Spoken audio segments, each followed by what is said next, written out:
√8 और एक दिया हुआ है कितना √18। इसी तरह से डॉट डॉट डॉट डॉट बढ़ते बढ़ते कितना पुरना चाहिए 10√2। कितना पुरना चाहिए 10√2। अब देखेंगे एपी में अगर कोई सवाल है तो इसका समांतर श्रेणी, समांतर श्रेणी में अगर कोई सवाल है तो उसका सारवंतर समान होगा। सारवंतर मतलब कौची, यानी कि अपने दो पदों का अंतर समान आना चाहिए। यानी कि दूसरे पद में पहले पद को घटाएंगे तो समान आएगा, तीसरे में दूसरे को घटाएंगे तो कौची आएगा समान आएगा। आएगा कि नहीं। अच्छा अगर इस प्रकार से दिया हुआ है तो हम इसको इस प्रकार से लिख सकते हैं, ये जो √2 है √2 लिख लेंगे।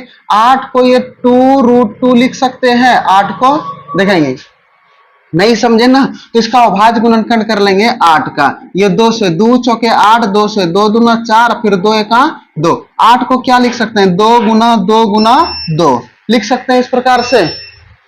कोई दिक्कत है। देखेंगे ये जो है जोड़ा लगता है तो एगो बाहर, और जिसका जोड़ा नहीं लगता उसको घर के अंदर में रखते हैं कि नहीं। जोड़ा लगने का मतलब शादी हो जाता है, तो शादी हो जाता है तो एक तो घर से बाहर कमाने के लिए जाता है, और जिसका शादी नहीं रहता वो घर में रहता है कि नहीं। ठीक है तो 8 को लिख सकते हैं 2√2। उसी प्रकार 18 को हम क्या लिख सकते हैं, ये 3 3 9 और 9 दूना 18 डॉट डॉट डॉट इसी तरह से कितना 10√2। अब देखेंगे सब में देखेंगे √2 समान आ गया। अब 2 को √2 में एगो √2 घटाएंगे तो एगो √2, 3 को √2 में 2 को √2 घटाएंगे तो एगो √2, यानी कि समान अंतर आ रहा है कि नहीं। अच्छा जब समान अंतर आ जाएगा तो इसका मतलब है कि ये हमारा समांतर श्रेणी में है, और समांतर श्रेणी में है तो हमें बोला है कि कौन सा पद। अब देखो ये पहला पद, दूसरा, तीसरा, चौथा, पांचवा, छठा, सातवां, आठवां, नौवां, 10वां, 12वां, 15वां, कौन सा पद ऐसा आएगा जो कि अंतिम में आकर के कितना होगा 10√2। यानी कि हमें n का वैल्यू ज्ञात करने के लिए बोला है। तो n का वैल्यू ज्ञात करने के लिए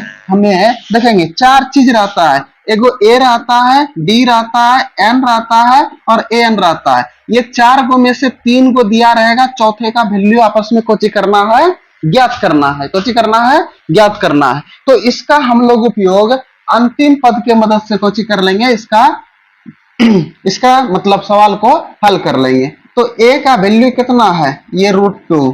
ठीक है अब d का वैल्यू कितना हो जाएगा 2√2 में ये √2 घटा देंगे तो कितना आ जाएगा √2। n का वैल्यू नहीं पता और an का वैल्यू पता है कितना, यही तो अंतिम पद है कि नहीं। कितना है अंतिम पद 10√2, यही है ना अंतिम पद। अब इसमें अंतिम पद वाला सूत्र का कोची करेंगे प्रयोग करेंगे। देखेंगे अंतिम पद वाला जो सूत्र होता है वो क्या होता है an बराबर a plus n-1 into D, यही होता है सूत्र हमारा। अच्छा एक बात ध्यान में रखिएगा, इसको इस पार भी लिख सकते हैं, उससे कोई दिक्कत नहीं है। ठीक है तो देखेंगे इसको इससे पार कर लेते हैं, कोई अंतर नहीं आने वाला है। ठीक है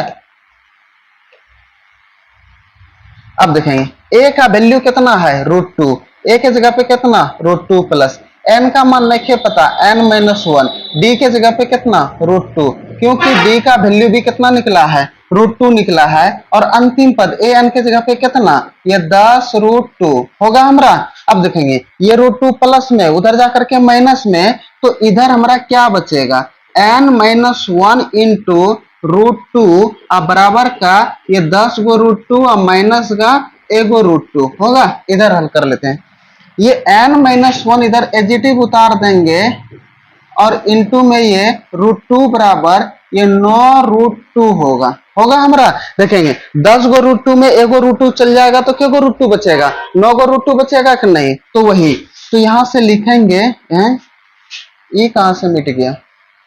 ठीक है देखेंगे अब यहां से लिखेंगे n-1 बराबर, अच्छा ये √2 गुना में है तो उधर जाकर के किस में भाग में, देखो ये √2 गुना में है ना तो उधर जाकर के किस में भाग में, तो ये 9 गो √2 और बटेगा कितना √2 से √2 कट गया तो इधर देखेंगे ये -1 है, उधर जाकर के प्लस में बन जाएगा।